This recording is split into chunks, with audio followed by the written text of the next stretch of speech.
Bonjour à tous et bienvenue dans le Héros du Wargame, le JT de la chaîne 40 000 Wargamers, en partenariat avec Planète Wargame.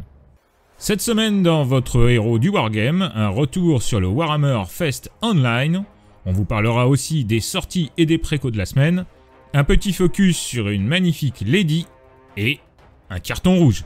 On commence notre review du Warhammer Fest par Age of Sigmar avec l'annonce attendue de la sortie de la V3 du jeu, une nouvelle édition qui arrive après la saga Broken Realms. Les forces de l'ordre sont prêtes à reconquérir les terres perdues depuis l'ère du chaos.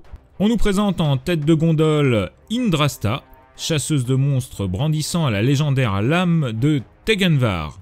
Après cette Lagarta à la sauce AOS, voici venus les nouveaux Stormcast qui l'accompagnent dans ses exploits épiques. Pour autant, tout bon héros a son Némésis, et Games Workshop profite de ce festival pour nous présenter Kranios. Il arrive avec son Broken Realms, dernier volet de la série.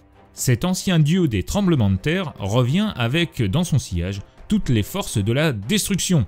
On voit ici poindre une profusion de personnages nommés qui valident le virage déjà pris par Games Workshop d'héroïser ses productions et son univers, à la manière d'un DC Comics et autres.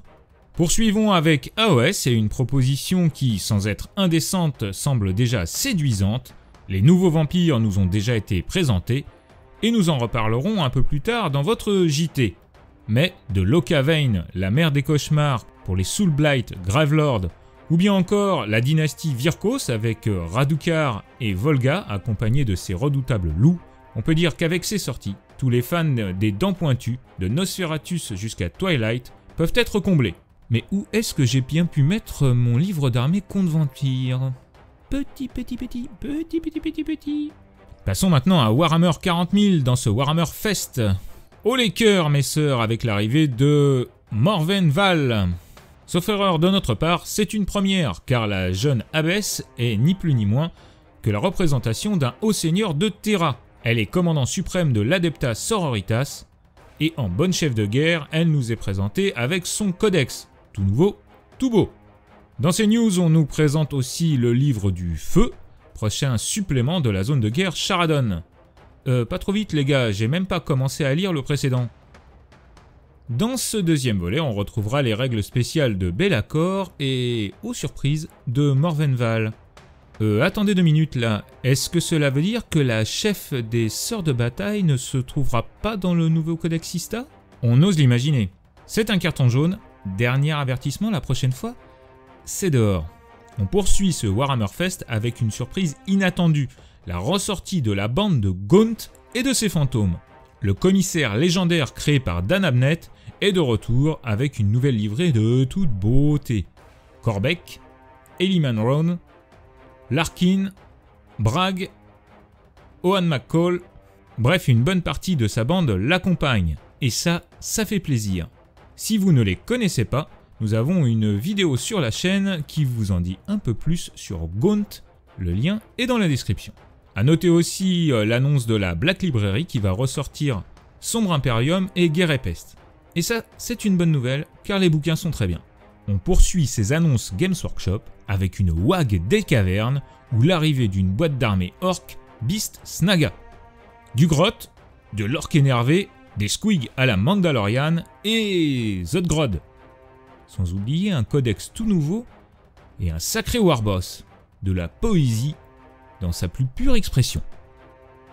A noter aussi pour 40K les Cadiens relookés, intéressant mais c'est juste quelques têtes et armements, pas de quoi sauter au plafond.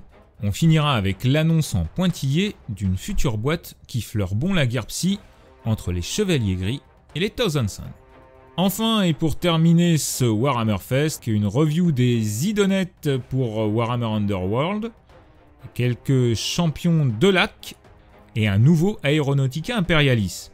Anecdotique, d'autant que le jeu ne sortira pas en français. C'est ici une transition toute trouvée qui nous amène à notre carton rouge.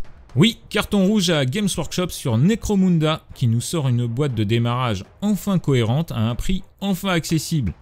Autour de 120 €. Nous, on était super chaud. Tout ce qu'il faut avoir pour un jeu d'appoint dans un des meilleurs rendus de l'univers Games Workshop. Et là, la tuile, cette boîte n'existe pas en français. Pourquoi? Comment? En quel honneur?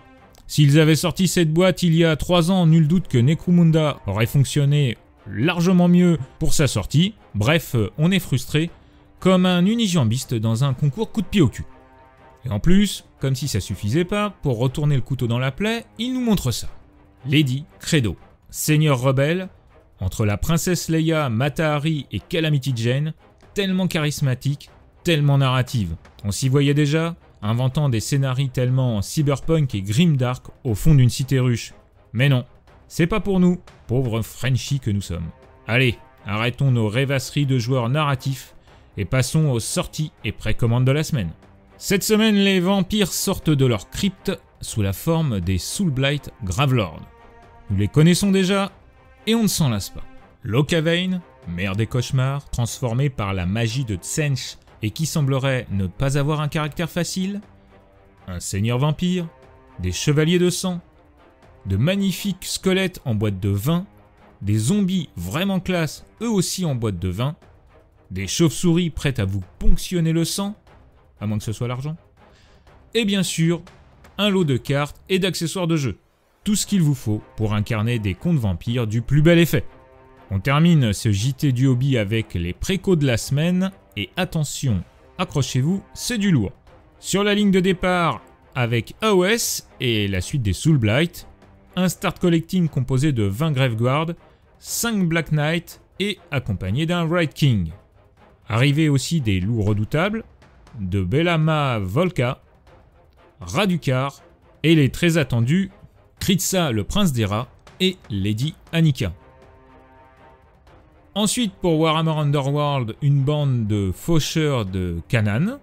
Et enfin pour finir, Warhammer 40 000 avec la préco du Codex Mechanicus, accompagné de ses traditionnelles cartes et dés. Bien sûr un combat patrol tout frais, avec un Tech Priest Engineer, un Onager d'une Crawler, 3 cataphrons et 10 Kitari Rangers. Vous en voulez encore? Il y en a. On continue cette vague d'arrivée avec les figurines que nous avions déjà vues ou qui étaient dans des boîtes et qui arrivent en délotage. J'ai nommé le Maréchal Skitari, l'Élite Esperax pour les Drukhari, le Chronomancien et les Écorcheurs pour les Necrons, un Capitaine Space Marine avec ses très attendus intercesseurs lourds.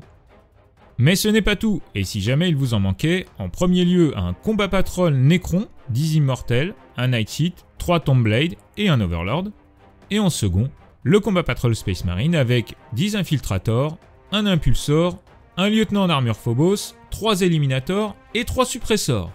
Ouf, n'en jetez plus, la cour est pleine, il n'y a plus de place dans les rayons, excusez-moi, mon banquier vient d'appeler. Voilà, ce numéro du Héros du Wargame est maintenant terminé, merci de l'avoir suivi. N'oubliez pas de mettre un petit pouce en l'air, de vous abonner à la chaîne et de la partager autour de vous. Je vous rappelle que vous pouvez aussi soutenir la chaîne sur son Tipeee, car plus que jamais, sans maîtrise, la chagate n'est rien.